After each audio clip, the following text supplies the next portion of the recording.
आनंद होते।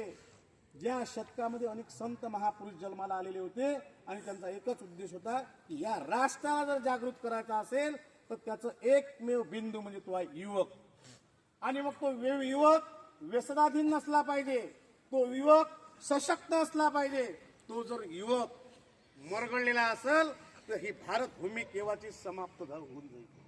आणि म्हणून युवकांना जागृत करण्यासाठी सर्वात महत्त्वाचं काम स्वामी विवेकानंदांनी केलं। आणि मी मगाशी दिवस सांगत होतो तसाच 12 जानेवारी हा स्वामी विवेकानंदांचा जन्मदिवस युवक दिवस म्हणून चांगला करतात। आता एक दुसरं उदाहरण सांगतो। दुसरं उदाहरण असं आहे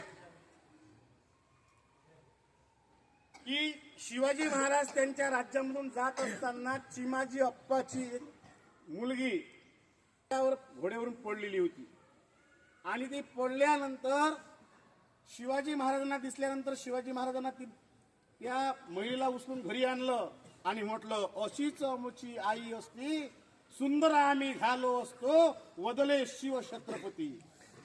आपल्याला जर एखादी पोरगी सापडली रस्त्यावर तर आपण काय केलं असतं?